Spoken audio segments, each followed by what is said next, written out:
Mga naligaw na pangalan at mga pumanaw ng nasa listahan pa rin ng mga botante ang ilan sa mga lumutang na problema sa Caloocan.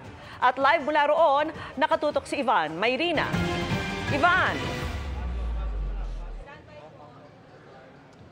Yes, Vicky, mga nawawalang pangalan o di kay mga naliligaw na pangalan sa voters list ang isa sa mga naging pangunahing problema sa Bagong Silang Elementary School sa buong maghapong botohan. Sa kabutihang palad, hindi naging problema sa pangkalahatan ang mga pumalyang automated counting machine, so ACM, sa buong lungsod.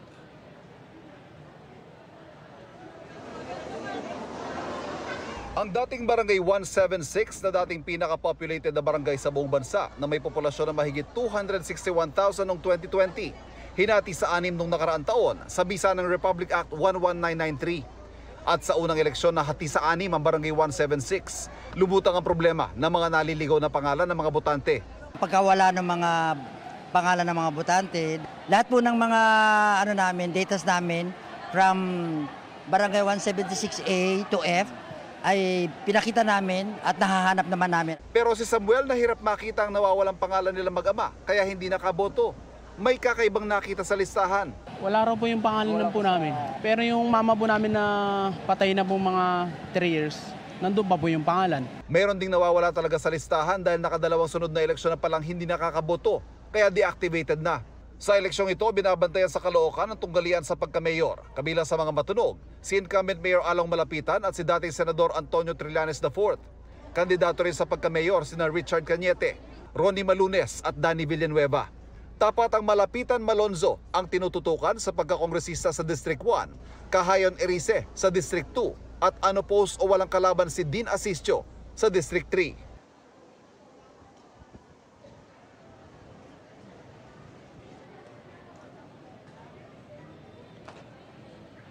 At mga kapuso, alas 7:00 na po ng gabi, magsasara na ang botohan sa mga oras na ito at sa loob ng 1 oras, ayon sa City Board of Canvassers, ay naasahan na po natin ang pagpapaskil o pagpapalabas ng mga paunang resulta dito sa LED screen sa aking likuran. Alas 8 po ng gabi naasahan mangyayari yan habang ang mga clustered precincts ay magsisimula na mag-transmit dito sa City Board of Canvassers. At sa mga susunod na oras, inaasahan ang proklamasyon ng mga mananalong kandidato sa lokal na tunggalian ng mga kandidato.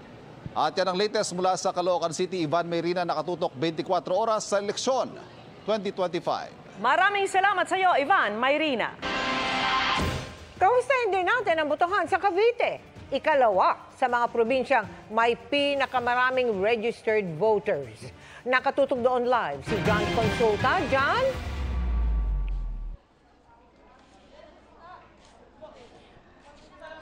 Mel, ngayon nga lamang, hanggang sa huli, talaga may mga humabol pa rin tayo mga kababayan na pumasok dito sa Santa Cruz Elementary School, dito sa Dasmariñas, Cavite para makahabol at makaboto dito nga sa itinuturing na isa sa pinakamalaking voting center dito sa probinsya ng Cavite.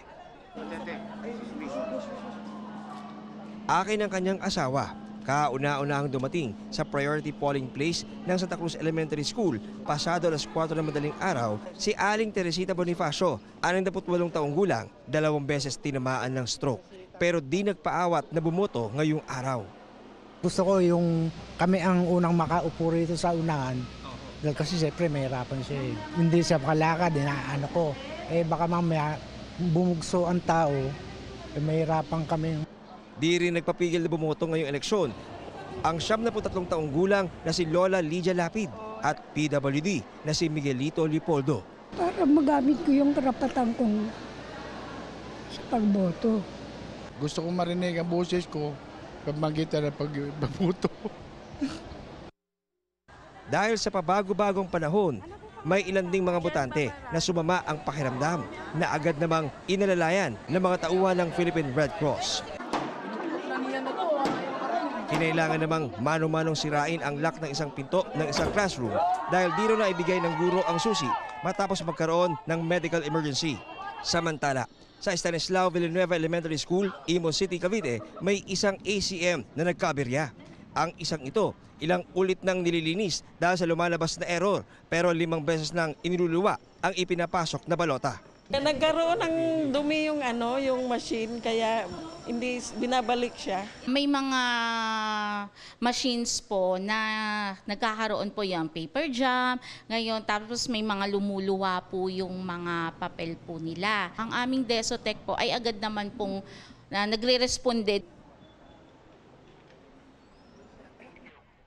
Mel, habang nag-uusap tayo ngayon, no, ay tuluyan na nga nag-instruct ang police dito sa gate ng Santa Cruz Elementary School at hinaharang na yung mga nagtatangka pa rin pumasok. Nagbigay na sila instructions, no, tapos na dahil pasado alas 7 na nga actually at hindi na papayagan makapasok ang mga hahabol sa mga oras na to. Pero makikita nyo sa aking likuran, Mel, dito ngayon sa aking area, no, sa Santa Cruz Elementary School pa rin, makikita lang natin ngayon meron pa rin mga tao sa loob na ng presinto at ito na lamang daw ang tatapusing makaboto para tuloy-tuloy naman umusad na ang proseso ng mga election officers pagkatapos ng botohan. So yan muna rin, mula rito sa Dasmariñas, Cavite, ako si John Consulta, nakatutok 24 oras para sa eleksyon 2025. Maraming salamat sa iyo, John Consulta. Bumoto na rin kanina si Vice President Sara Duterte sa Davao City, kung saan tumatakbo naman sa pagka-mayor ang kanyang amang si dating Pangulong Rodrigo Duterte. Nakatutok doon live si Marisol Abduraman. Marisol! Before this vote, please submit your appointment to... Emil, ang kanyang dating Secretary to the Cabinet ni si Carlo Nograles, ang kalaban ng dating Pangulong Rodrigo Duterte sa pagka-alkalde sa Davao City. At ngayon pa lang, may plano na raw ang anak ng dating Pangulo na si Vice President Sara Duterte para sa ama. Di pa man tapos ang botohan kanina, binanggit ni Vice President Sara Duterte na pinag-uusapan na ng mga abogado ng kanyang amang si dating Pangulong Rodrigo Duterte kung paano ito manunumpa sakaling manalo bilang Davao City Mayor. Once we get the proclamation papers, we have until the day after proclamation, until noon of June 30 para siya maka-oath. Pero are we seeing the scenario of having an absentee mayor? Wala namang legal questions dyan dahil covered yan ng batas natin covered yan ng local government code. Kapag wala ang mayor, automatic ang vice mayor ang nagiging acting mayor. Sinumukan din anya ng mga abogadong ipagpaalam sa COMELEC ang pagboto niya sa ICC pero hindi umano ito nakapagparehistro. Kalaban ng dating Pangulo sa mayoral race ang dating niyang presidential spokesperson mula 2021 hanggang 2022 na si Carlo Nograles. Bagaman naging magkasangga noon, anak si Nograles ni dating Congressman Prospero Nograles na minsan din nakalaban sa mayoral race ni dating Pangulo Duterte pero bigong manalo. At ngayong tapos na ang eleksyon, sunod namang daw na ipinakiusap sa kanya ng ama na tutukan ang kaso sa ICC. Sa ngayon daw, ani VP, hindi pa sila nakakapag-request para sa interim release ng dating Pangulo. Because they need more documents for submission to the court at ayaw nilang mag-submit ng kulang-kulang na documents.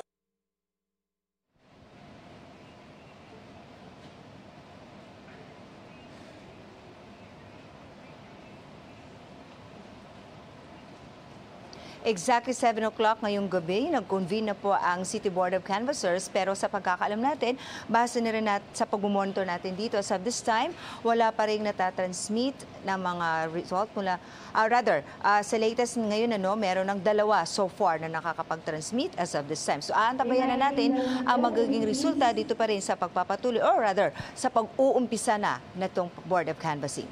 Emil. Maraming salamat at ingat kayo. Marisol Abduraman. Bago pero nagsipalya ang maraming automated counting machines sa iba't ibang lugar ngayong eleksyon 2025 dahilan upang madelay ang pagboto ng marami. Ang isa sa nakikitang dahilan ng COMELEC sa pagtutok live ni Sandra Aguinaldo. Sandra. Vicky, sinagot nga ni COMELEC Chairman George Erwin Garcia yung issue ng mga nasirang makina o automated counting machine ngayong araw na ito. Ayon sa kanya, 311 yung nasirang mga makina, pero for context daw, Vicky, sinasabi niya na maituturing pa raw na kauntian dahil noon daw pong 2022 ay mahigit 2,000 yung lumabas na palyadong makina dun pa lamang sa final testing and sealing. Nagpalyahan ang maraming automated counting machine sa iba't ibang lugar. Mahabang pila sa gitna ng mainit na panahon ang dinulot ng aberya ng automated counting machine sa Boac, Marinduque. Ayaw bumasa nga ng machine. May counting Problemang naranasan din sa Lezo Integrated School sa Aklan. At sa Sariaya, Quezon. Paliwanag ng chairman ng Electoral Board dito sa presinto, madumi lang ang ACM at nang masuri ay kinain na ng makina ang balota. Nagkaaberya rin ang ACM sa ilang presinto sa Lazaro Francisco Integrated School sa Cabanatuan City at nagdulot ng mahabang pila ng mga botante. Ang problemang yan, nakarating kay COMELEC Chairman George Erwin Garcia habang naglilibot sa ilang presinto umaga pa lang. Isa sa nakikitang dahilan ni Garcia, init ng panahon. Pinalitan o inayos din ang mga nagkaaberyang ACM. Dahil din sa init, talaga namang merong mga makina, iilan lang naman na piraso ang nag-iinit. Hindi naman tumitigil, pero nagluluwa kasi siya ng balota.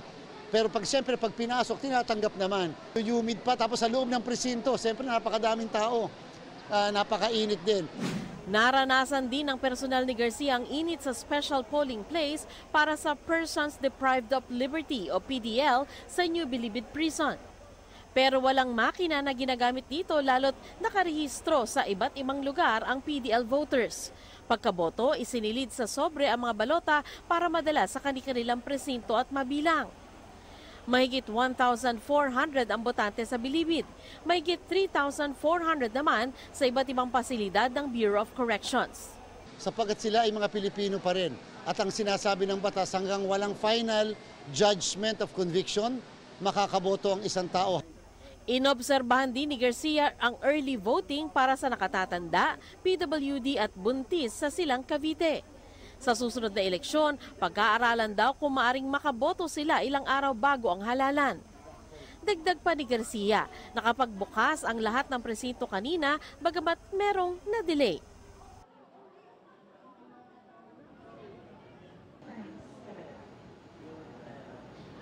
Vicky, ayon sa COMELEC Chairman ay ngayong tapos na po ang halalan ay magkakaroon daw po ng inaasahan na 1 linggo para malaman natin yung official na result ng elections. Pero para daw po sa mga lokal na posisyon ay masasabi na maaring magkaroon na ng proklamasyon ngayong gabi o mamayang madaling araw. Samantala po ay 15 na presinto ang dadalhan ng bagong balota dahil merong nagkaroon daw po ng malabong imprenta ng timing mark sa mga balota doon. Ayon kay Garcia, hindi po ito failure o postponement of elections, kundi pagpapatuloy lamang ng eleksyon. Pero bagya madedelay daw po ang pagtatapos ng halalan sa mga presintong yon.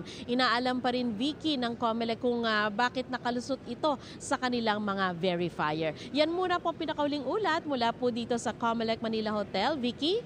Sandra, kahit may mga pumalyang automated counting machines ngayong eleksyon, kamusta yung sitwasyon kumpara sa nakalipas na eleksyon? Masasabi ba natin na mas naging maayos ngayon kumpara sa nakaraan? Yes, Vicky, ngayong press con nga katatapos lamang ni Chairman Garcia, ilang ulit siyang tinanong tungkol dyan. At sinasabi niya na para sa, kung ikukumpara sa nagdaang eleksyon, masasabi nga mas maayos ito. At yun nga lamang daw, aminado rin siya na syempre may kaguluhan sa ilang lugar. Pero ang pinagmamalaki niya, Vicky, ay hindi nagkaroon ng postponement of elections o kaya ay hindi magsasagawa ng special elections sa anuman lugar. Dahil kahit daw magulo ay naipatuloy nila yung halalan sa mga lugar na yon. Vicky? At Sandra, may mga nagamit naman na standby automated counting machine, di ba? Para palitan yung mga pumalyang machine. Yes, Vicky, sinabi rin niya yan, no, dahil nga merong 311 na nasira na mga makina, pero sabi niya yung standby naman nila ay napakarami din, at saka yung kanyang laging iginigiit na mas marami yung hub nila kung saan nakalagak yung mga pamalit nila na makina, kaya sabi nila mabilis din namang nadadala doon sa mga presinto na nangangailangan nito. Vicky? Alright, ngayon aabangan naman natin yung unang bugso ng bilangan, di ba, Sandra? Any minute yan darating ngayon. Maraming salamat sa iyo, Sandra Aguinaldo. At para sa mga nakaabang online, sa iba't ibang balita tungkol sa election 2025, pwede ring i-download ang GMA News app. Kabilang sa mga pwede ninyong malaman dyan, ang latest na resulta ng botohan, breaking news, at maging ang mga pinakabagong impormasyon mula sa iba't ibang sections ng GMA News Online. Pwede ninyong i-download yan sa pag-scan ng QR code sa inyong screens.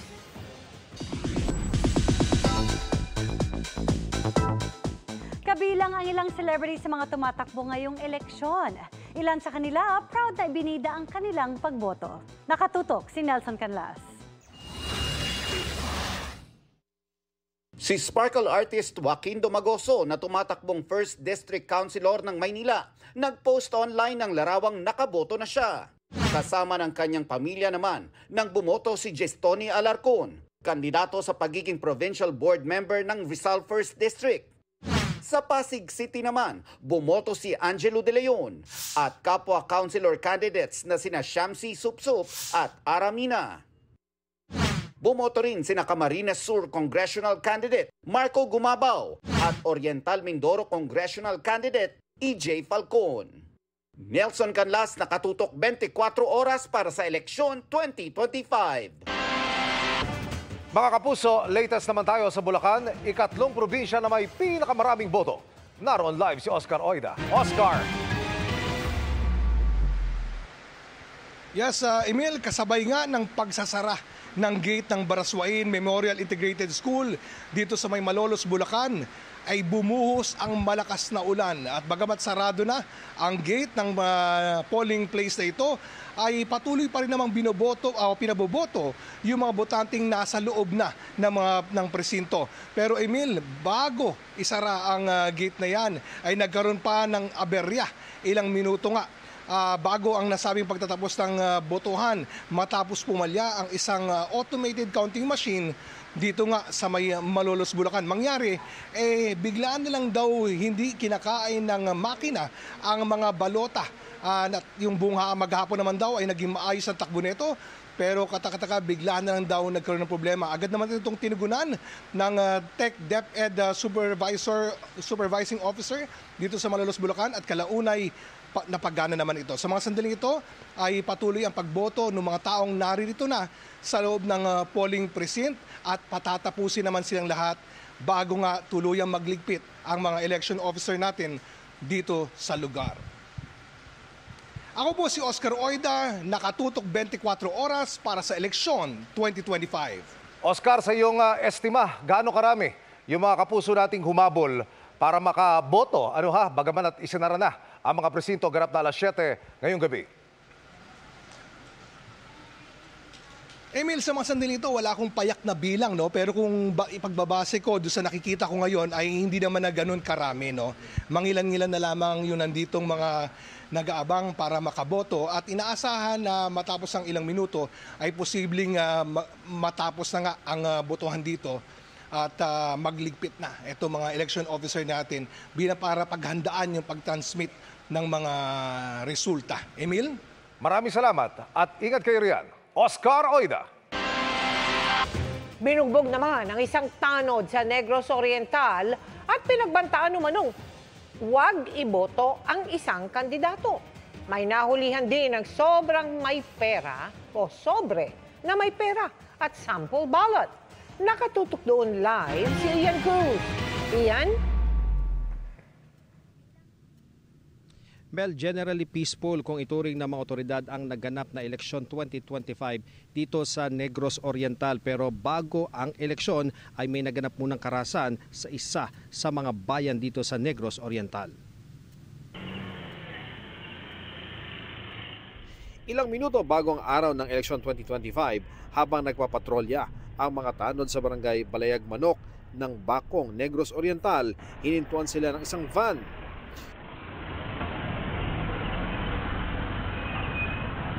Bumaba ang ilang armadong nakabonet, itim na jacket at sombrero. Pagkatapos, hinabol ang mga tanod. Nakatakbo ang iba pero isang inabutan. Sa CCTV video, maririnig ang komosyon at putok ng baril. Di tinamaan ng bala ang tanod pero isinakay-an niya siya sa van kung saan siya binugbog bago ibinaba sa kabilang barangay.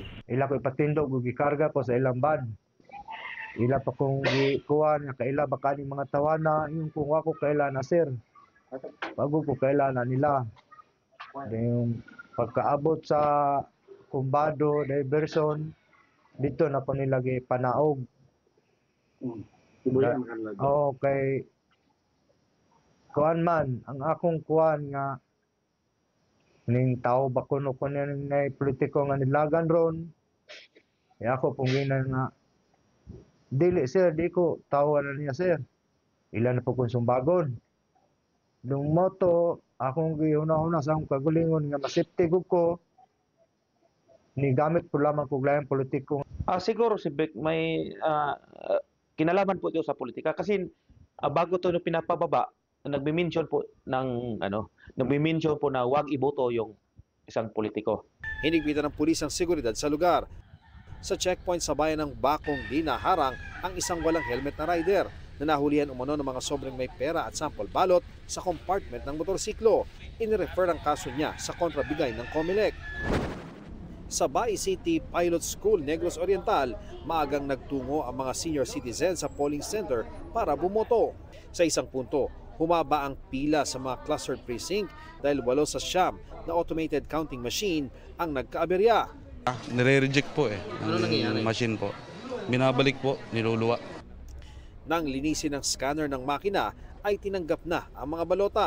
May dirt lang, foreign objects lang na nagbablock dun sa mga scanners. Anong mga object yun or yung tinta ba Possible din po yung tinta, tsaka yung sa mga papel din po kasi may mga dirts din po yan. Siguro yung mga tinta po sa tinta tsaka yung mga parang alikabok. Maraming alikabok doon sa ilalim ng scanner. Sumbong naman ng isa, binasa ang kanyang balota pero iba umano sa kanyang binoto ang lumabas sa resibo.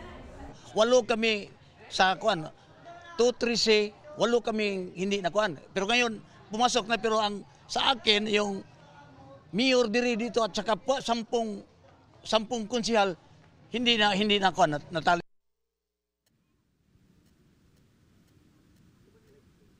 Mel, narito tayo ngayon sa Kapitolyo ng Negros Oriental dito sa Dumaguete City at hinihintay natin maya-maya lamang ay magko-convene na ang Provincial Board of Canvassers para nga sa pagbibilang ng mga boto kaya magbabalik pa tayo sa iba pang update. Ako si Ian Cruz, nakatutok 24 oras para sa eleksyon 2025. Mel?